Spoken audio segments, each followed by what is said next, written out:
Yes, good morning, students. Good morning, ma'am. How are you all? We are fine, ma'am. Yes, in this class, we will study our chapter number 5 of Reader, The Summit Within. What is the name of chapter? The Summit Within. Do you know the meaning of summit? Summit का मतलब होता है highest peak. Highest peak. और इसका मतलब होता है within का मतलब होता है ourself, अपने आप से. ओहो.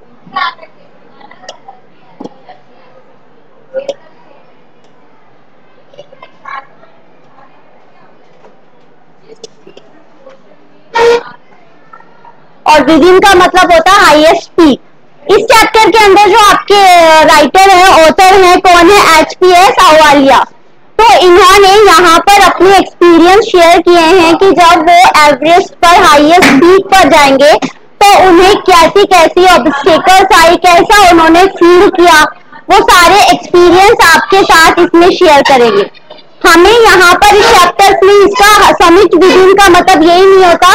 इसके अंदर हम जानेंगे कि highest peak with our self का मतलब होता है हमारे मन के अंदर भी एक हाईएस्ट पीक होती है, एक डिजायर होती है किसी चीज को पाने की, और उसको पा लेना ही क्या होता है? Summit within. तो इसके अंदर जो हमारे ऑथर कौन है? एचपीएस आहलुवालिया. ये एक बहुत ही ग्रेट राइटर और ऑथर है. इन्होंने बहुत सारे नॉवेल्स लिखे हैं. ये हमारे इंडियन माउंटेनियर हैं जो माउंट एवरेस्ट पर गए. 6th इंडियन माउंटेनियर हैं जो ये हमारे माउंटेन पर गए. ये आपको शेयर करेंगे कि माउंटेन पर क्यों जाना चाहिए, वहां पर जाकर आपको कैसा फील होता है. तो हम लेट्स स्टार्ट दिस चैप्टर. तो पहले हम इसके बारे में पढ़ेंगे कि मेजर एचपीएस आहलुवालिया, इसका पूरा नाम है हरिपाल सिंह. क्या है? Haripal Singh Ahluwalia was a member of the first successful Indian expeditions. का मतलब होता है ट्रैवलिंग, जर्नी, आपकी ऊंचाई पर जाने की जो जर्नी होती है वो, टू माउंट एवरेस्ट इन 1965. जो एचपीएस आहलुवालिया है 1965 में जो इंडियन माउंटेनियर बने थे, वो वहां पर कहां पर गए थे? माउंट एवरेस्ट पर सक्सेसफुली चढ़ गए थे. How did he feel when he stood on the highest point in the world. अब वो यहाँ पर ये जो इम्पोर्टेंट है कि वो यहाँ पर वो आपसे अपने एक्सपीरियंस शेयर करेंगे कि किस कैसा फील किया उन्होंने सबसे ऊंचाई पर जाने के बाद. Let's hear his story in his words. Climbing the summit and then the more difficult task of climbing the summit within. वो कह रहा है एवरेस्ट पे चढ़ना, एवरेस्ट की टॉप पर चढ़ना उससे भी ज्यादा डिफिकल्ट है हमारे मन के अंदर जो हाईएस्ट पीक पर जो चल रहा है उसको पाना. हम उस पर तो चढ़ गए, उस पर तो एक वे था, जैसा भी था, डिफिकल्ट था, कैसे भी चढ़ गए, लेकिन हमारे मन के अंदर हम क्या चाहते हैं उसको पाना उससे भी ज्यादा डिफिकल्ट होता है. तो यहाँ पर हम स्टार्ट करते हैं.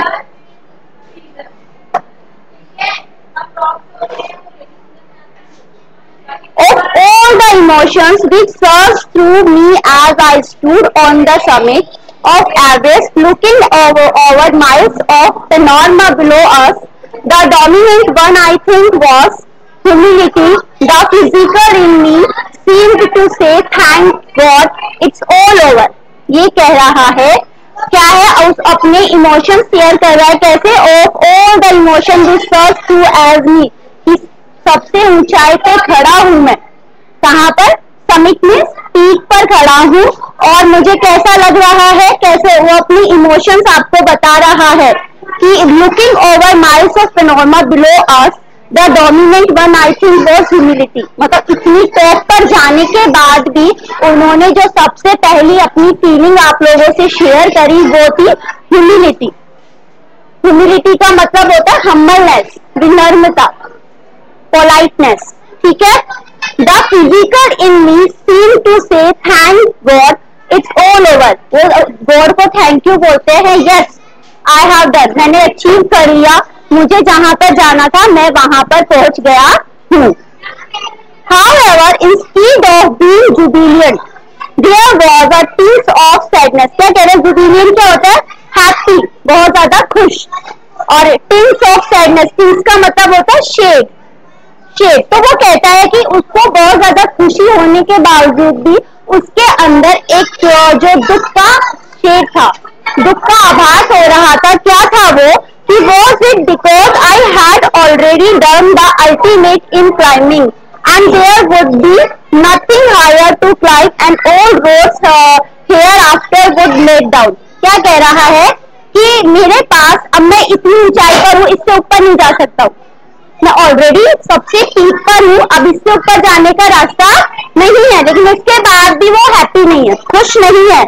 अब अगर मैं यहाँ से जाऊंगा तो सीधे नीचे ही जाऊंगा, नीचे उतरने का रास्ता है, उससे ऊपर जाने का रास्ता नहीं है। उसके बाद भी वो हैप्पी फील नहीं कर रहे हैं। ऐसा क्यों हो रहा है उनके साथ? क्योंकि आप सोचते हो कि एवरेस्ट पे जाना it's a not a easy task. जो भी लोग वहां पर जाते हैं उन्हें बहुत सारे हर्डल्स आते हैं, डिफिकल्टीज उनके रास्ते में होती हैं।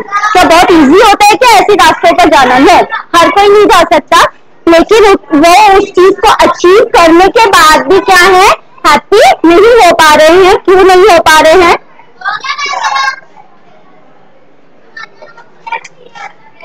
By climbing the summit of Everest, you are overwhelmed by a deep sense of joy and thankfulness। वो कह रहा है पीक पर चढ़ने के बाद भी एवरेस्ट यू आर मतलब अपने अंदर एक खुशी, बहुत गहरी खुशी हो रही है, deep of sense of Joy, और मतलब गॉड को धन्यवाद भी दे रहे हैं, थैंक्स भी कर रहे हैं कि चलो मैंने तो अपना गोल अचीव कर लिया है। It's a joy which let's a life time. और ये जो जॉय है, ये खुशी है, उनकी हमेशा रहेगी, जिंदगी भर रहेगी कि मैंने इतनी बड़ी अचीवमेंट हासिल की है। The experience changing you completely. ये जो वहां पर जाने के बाद जो उनको एक्सपीरियंस मिला, जो अनुभव जो उनको मिले, उसके बाद उनकी लाइफ कंप्लीटली चेंज हो जाती है। The man who has been to the mountains is never the same again. जो भी पर्सन माउंटेन्स पर जाते हैं, जो क्लाइंबिंग करते हैं, वो वहां से आने के बाद वैसा नहीं रहता है जैसा कि वो पहले था। क्लाइंबिंग करने से बिफोर जो पर्सन जैसा सोचता था, जैसी उसकी इमोशंस और फीलिंग्स से, आफ्टर द क्लाइंबिंग वो वैसा नहीं रहता है। ऐसा क्यों होता है? ये सारे हमारे ऑथर ने, अहलुवालिया ने हमसे शेयर किए हैं।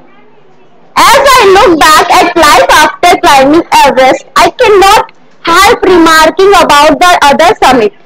मतलब वहां पर जाने के बाद, वहां से वापस जाकर आने के बाद मैं आप लोगों के साथ एक और जो समिट है, जो ऊंचाई है, उसके बारे में शेयर करूंगा आपसे कि the summit of the mind no less formidable and no easier to climb. Formidable मतलब क्या होता है?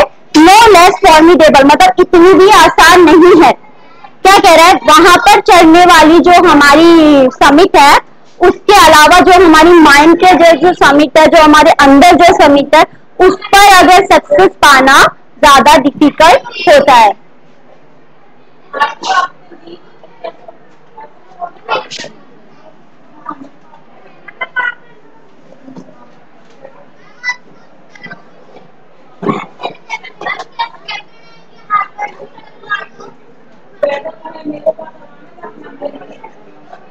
Even when getting down from the summit, once the physical exertions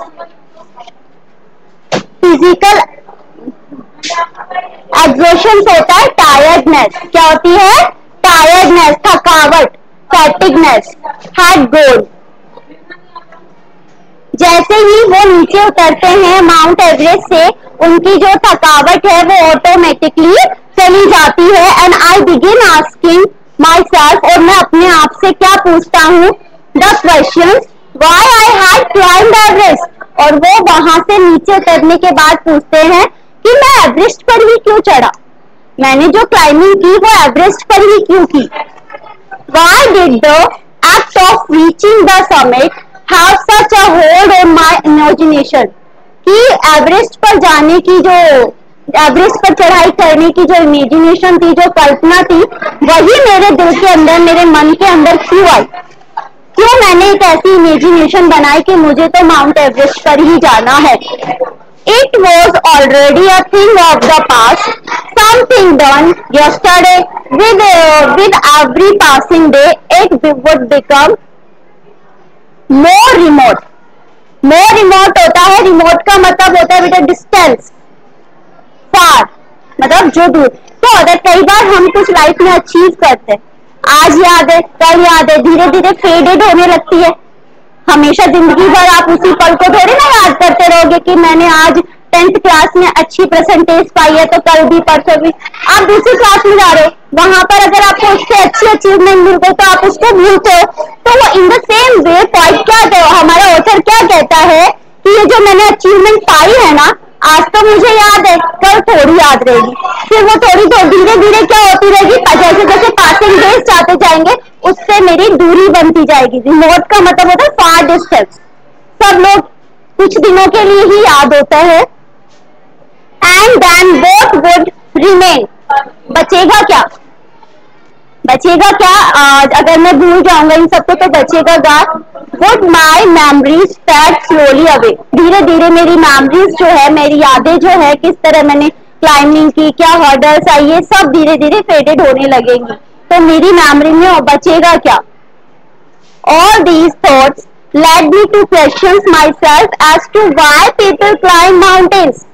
ये इस तरह के थॉट्स मुझे मजबूर करते हैं, मेरे अंदर एक क्वेश्चनिंग होती है कि लोग एवरेस्ट पर ही क्यों जाते हैं, एवरेस्ट की ही चढ़ाई क्यों करते हैं। बहुत सारे माउंटेन्स हैं, सिर्फ एक एवरेस्ट ही तो नहीं है, औरों पे भी जा सकते हैं, लेकिन why they choose only the Everest, वो एवरेस्ट को ही क्यों चूज करते हैं। It is not easy to answer the questions, इस क्वेश्चन का आंसर देना इजी नहीं है।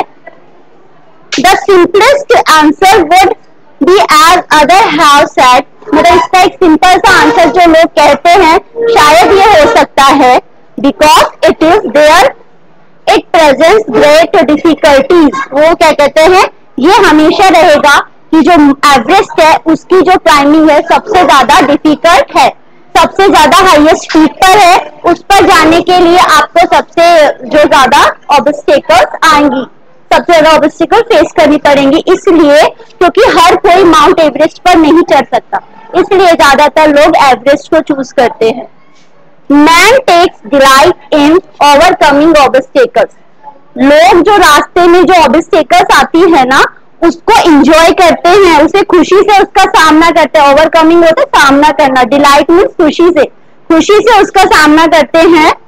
And the obstacles in climbing a mountain are physical, मतलब क्या कहते हैं, जो ऑब्स्टेकल्स होती हैं, हम किसी चीज पर चढ़ रहे हैं या रास्ते पे जा रहे हैं, जो भी डिफिकल्टीज होगी वो हमें फिजिकली उसका सामना करना पड़ता है, इसीलिए आपको फिजिकली फिट होना पड़ता है, आपका शरीर स्ट्रॉन्ग होना चाहिए, मजबूत होना चाहिए, आपके अंदर विल, आपको स्ट्रॉन्ग फिजिकली होना चाहिए ताकि आप उन सारी हर्डल्स का सामना कर सको। क्योंकि जो एवरेस्ट का जो रास्ता होता है बहुत आइसी होता है, बहुत ठंडा होता है, वहां स्नो होगी, पहाड़ है तो रगडनेस वाला रास्ता होगा, कैसे उस पर क्लाइंब करोगे इस तरह से। A climb to a summit means endurance, persistence and will power. ये सबसे इंपॉर्टेंट लाइन है, क्या कह रहा है इसके अंदर कि जब आप एक हाईएस्ट पीक पर जाते हो तो आपके अंदर 3 चीजें होनी चाहिए। अगर ये तीनों चीजें आपके अंदर हैं तो आप उस पर जा सकते हो। फर्स्ट क्या है, हमारी एंड्योरेंस। एंड्योरेंस क्या होती है, हमारी शक्ति, हमारे अंदर जो उत्साह होता है, जो शक्ति होती है वो हमारी कम नहीं होनी चाहिए। परसिस्टेंसी होती है लगातार बिना रुके चढ़ना, परसिस्टेंस होता है कि आप ये नहीं कि आधे रास्ते में गए वापस चलो, ऐसा नहीं करना है। परसिस्टेंसी जो चढ़ रहे हो तो लगातार वहां उस काम को करना है, कॉन्टिन्यूसली करना है, ठीक है। थर्ड है हमारी विल पावर, जो मोस्ट इंपॉर्टेंट विल पावर होती है इच्छा शक्ति। आपकी इच्छा शक्ति भी तो होनी चाहिए किसी काम को करने के लिए, बिना डिजायर के आप किसी काम को कर सकते हो, नो। तो इसके लिए आपकी विल पावर होना बहुत ज्यादा इंपॉर्टेंट है। तो ये तीनों चीजें अगर आपकी हैं तो आप इजीली क्लाइंब कर सकते हो। The demonstration of these physical qualities is no doubt exhilarating होती है, very excited, इसका मतलब होता है very excited, as it was for me also। वो क्या कह रहा है, ये सारी जो चीजें हैं, ये तीनों जो चीजें हैं, ये आपकी फिजिकल क्वालिटीज को डेमोन्स्ट्रेट करती है। डेमोन्स्ट्रेट का मतलब होता है शो करती है, आपकी सारी इन चीजों को प्रदर्शित करती है।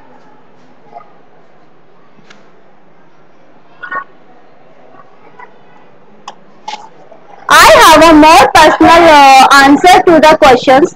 अब वो कह रहा है, ये जो क्वेश्चन उसने किया था ना कि लोग एवरेस्ट पर ही क्यों क्लाइंबिंग कर रहे हैं, इसके लिए उसका एक पर्सनल आंसर है। किसका? HPS आहूवालिया का। ठीक है, क्या पर्सनल आंसर है? From the my childhood, childhood सभी जानते हैं, बचपन से ही। I have been attracted by mountains, वो हमेशा किससे अट्रैक्ट हो जाते थे? माउंटेन से, पहाड़ों से। उन्हें पहाड़ बहुत अच्छे लगते थे, हमेशा उससे अट्रैक्ट होते थे।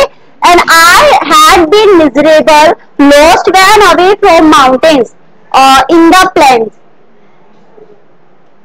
प्लेन्स होता है मैदान, समतल भूमि जिसको बोलते हैं, जहां पहाड़ नहीं होते।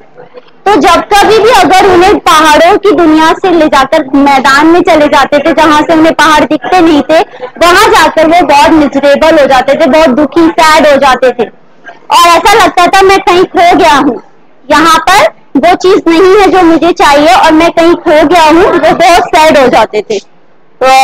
Mountains are nature's at its best, उनको लगता था माउंटेन जो है नेचर की सबसे बेस्ट चीज है, बेस्ट थिंग है, उससे सुंदर कोई नहीं है।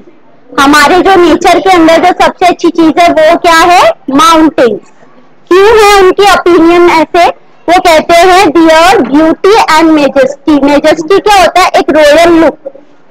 ठीक है, pose a great challenge and like many I believe that mountains are a means of communing with God. वो कहते हैं जो पहाड़ों की जो मेजेस्टी है, उसका रॉयल लुक है, वो इतना स्ट्रॉन्ग है कि उसे कोई हिला नहीं सकता। दूर से ही ऐसा लगता है कि कितने बड़े, कितने स्ट्रॉन्ग हैं और उनको कोई नहीं हिला सकता। और उन्हें लगता है उसकी पीठ पर जाकर हमारा सीधा किससे रिश्ता बन जाता है? गॉड से। किससे रिश्ता बन जाता है? हमारे किसके साथ रिलेशनशिप बन जाती है? Commune with God. कम्यून का मतलब होता है रिलेशनशिप बनना, जहां पर लिखा हुआ भी है स्टेट और फीलिंग ऑफ क्लोज रिलेशनशिप, कि हमारी गॉड से एक क्लोज रिलेशनशिप बन जाती है जब हम माउंटेन्स पर जाते हैं। Once having granted this, the questions remains. अब वो कहते हैं ये सारे आंसर मिलने के बाद भी एक क्वेश्चन फिर रह जाता है कि लोग एवरेस्ट पर ही क्यों जाते हैं। ये आंसर मिले उसके बाद भी ये क्वेश्चन में लिखा रहा, फिर बोला वाई एवरेस्ट, लोगों ने एवरेस्ट ही क्यों चुना। इतने आंसर निकल के आने के बाद भी एक क्वेश्चन रह जाता है कि लोगों ने एवरेस्ट को ही क्यों चुना। Because it is the highest, क्योंकि ये सबसे ऊंचा है, एंड द माइटेस्ट, माइटेस्ट को शक्तिशाली, and has डिफाइड many previous attempts, और यहाँ पर जाने से पहले बहुत सारे लोगों ने भी यहाँ पर जाने का अटेम्प्ट किया है। इसीलिए it takes the last ounce of one's energy, यहाँ पर जो लोग जाते हैं उनकी बूंद तक, मतलब लास्ट जो उनकी एनर्जी पावर होती है ना, वो तक लग जाती है, मतलब उनकी जो कंप्लीट पावर होती है, कंप्लीट एनर्जी होती है, वो उस पर क्लाइंब करते वक्त सारी निकल जाती है। ऑन्स होता है completely. It's a brutal struggle, brutal struggle होता है क्रूशियल, मतलब बहुत ज्यादा डिफिकल्ट, बहुत हरासमेंट वाला, जो बहुत बिल्कुल भी आसान नहीं है, वो वाला स्ट्रगल है विद रॉक एंड आइस। जब भी पहाड़ पर जाते हैं, पहाड़ों का रास्ता आपको पता है कितना खराब होता है, अनइवन होता है, उबड़ खाबड़ होता है, और बर्फ होती है, और उसके ऊपर चढ़ना कितना डिफिकल्ट होता है।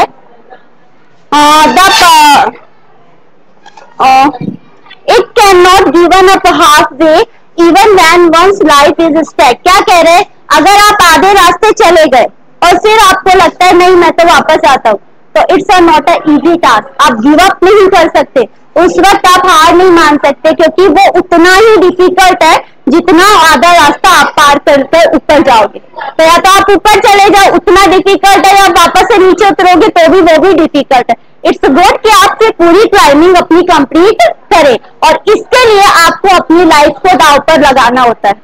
लाइफ को बिल्कुल रिस्क पर रखना पड़ता है कि अगर आप वहां जा रहे हो आपके साथ कुछ भी हो सकता है। The passage back is as difficult as the passage onwards। ये वही बात है कि वहां पर वापस जाकर आधे रास्ते जाकर वापस लौटना वैसा ही है जैसा आधी चढ़ाई वापस से करना। And then when the is climbed, there is the exhalations, the joy of having done something, the sense of a battle fought and won. जब जो ऑथर है अहलुवालिया जब टॉप पर पहुंच गए तो उनकी फीलिंग इतनी खुशी थी, इतनी एक्साइटमेंट थी, ऐसा लग रहा था जैसे उन्होंने किसी बैटल को जीत कर आए हैं, किसी युद्ध को जीत कर आए हैं और वो जीत गए हैं. There is a feeling of victory and happiness. और यहाँ पर जो उनकी खुशी है वो जीत की है और उन्हें बहुत खुशी हो रही है. Glimpsing a peak in the distance. Glimpsing होती झलकियां, झलक देखना. तो I get transported to another world. I experience a change within myself. क्या कह रहा है? सबसे टॉप पर जाकर उन्होंने चारों तरफ देखा तो उन्हें क्या लगा? उन्होंने क्या देखा? चारों तरफ झलकियां देखी. इतनी ऊंचाई पर चले गए हैं तो पूरा यूनिवर्स उन्हें कैसा लगेगा, पूरा वर्ल्ड कैसा लगेगा, वो उन्होंने वहां से देखा.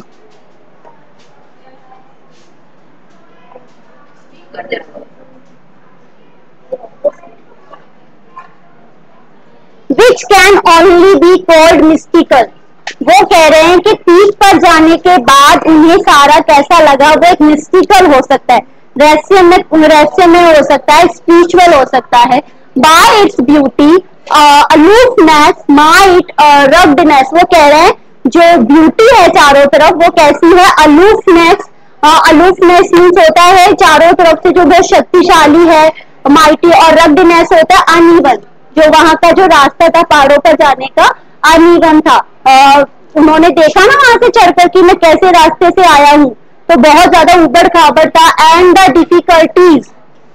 Difficulties encountered on the way. कितनी सारी डिफिकल्टीज मुझे रास्ते में मिली. एनकाउंटर होता है डिफिकल्टी से सामना होना. And the peak draws me to it as Everest did. तो उन्होंने क्या किया? जब पीक पर पहुंचा तो उन्होंने बोला यस, एवरेस्ट पर जाने पर ये सब होता होगा. It is challenge that it is difficult to resist. वो ये यहाँ पर ये जो आएंगे तो ये डिफिकल्टीज तो हमेशा रहेंगी. And looking back I find that I have not yet fully explain why I climb Everest and it is like answering a question why you breathe. कह रहे हैं फिर से उनको यही है, वापस से वो अपने क्वेश्चंस पे आते हैं, वापस से पीछे मुड़कर देखते हैं तो वो बोलते हैं मैं अभी तक इस क्वेश्चन को फुल्ली एक्सप्लेन नहीं कर पाया हूँ कि एवरेस्ट पर क्यों जाते हैं, हमने एवरेस्ट की क्लाइंबिंग ही क्यों की. इस क्वेश्चन का आंसर मिलना वैसा ही है जैसे कि अगर आप किसी से क्वेश्चन करते हो व्हाई यू ब्रीथ, आप सांस क्यों लेते हो, तो लोग क्या कहेंगे? जिंदा रहने के लिए, फॉर अलाइविंग. किसी का क्या ओपिनियन होगा, किसी का क्या ओपिनियन है, किसी का सेम आंसर नहीं होगा. किसी के क्या गोल्स होते हैं तो सबके आंसर्स अलग अलग निकल के आएंगे. कोई आपसे क्वेश्चन पूछता है why do you help your neighbours. आप अपने नेबर्स की हेल्प क्यों करते हो? क्योंकि आपको अच्छा लगता है या आपके उनसे कनेक्शंस अच्छे हैं. Why do you wanted to good acts. आप अच्छे काम क्यों करना चाहते हो? अच्छे काम करके आपको अच्छी फीलिंग आती है, आप लोगों के प्रति काइंडफुल हो, मतलब आपको एक कंटेंटमेंट की फीलिंग आती है. तो सबके आंसर्स अलग अलग होंगे, किसी का भी आंसर सेम नहीं होगा. इसी तरह से अगर जब आप किसी से पूछते हो कि आपने एवरेस्ट की क्लाइंबिंग क्यों की है तो सबके आंसर्स अलग अलग होंगे, किसी का भी आंसर सेम नहीं होगा.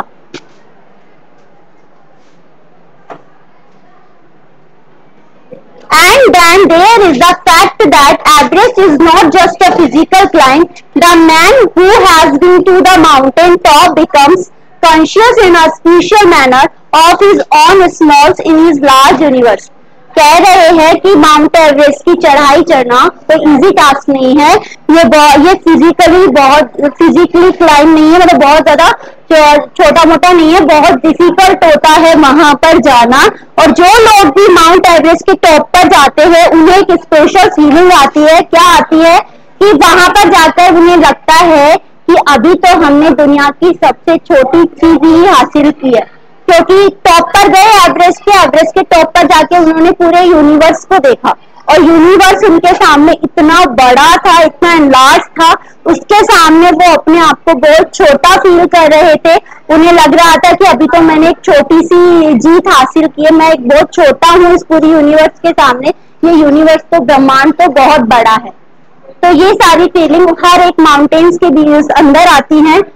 तो जो माउंटेनियर्स होते हैं वो जो ये सोच कर जाते हैं कि हमें एवरेस्ट पर जाना है, तो एवरेस्ट पे जाने के बाद वो वैसा फील नहीं करते हैं जैसा कि वो पहले फील कर रहे होते। जो खुशी उनके अंदर पहले होती है, जो डिलाइटनेस होती है, वो बाद में नहीं होती है। ऐसा अहूवालिया के साथ हुआ। अहूवालिया आपको आगे के लाइन्स में ये शेयर करेंगे कि हमारी अंदर की जो समिट होती है उसको हम किस तरह से शांत कर सकते हैं, उसको किस तरह से अचीव कर सकते हैं। तो हम नेक्स्ट वाला जो हमारा जो बचा हुआ जो पार्ट है वो हम हमारी कल की वीडियो में करेंगे। Okay, thank you.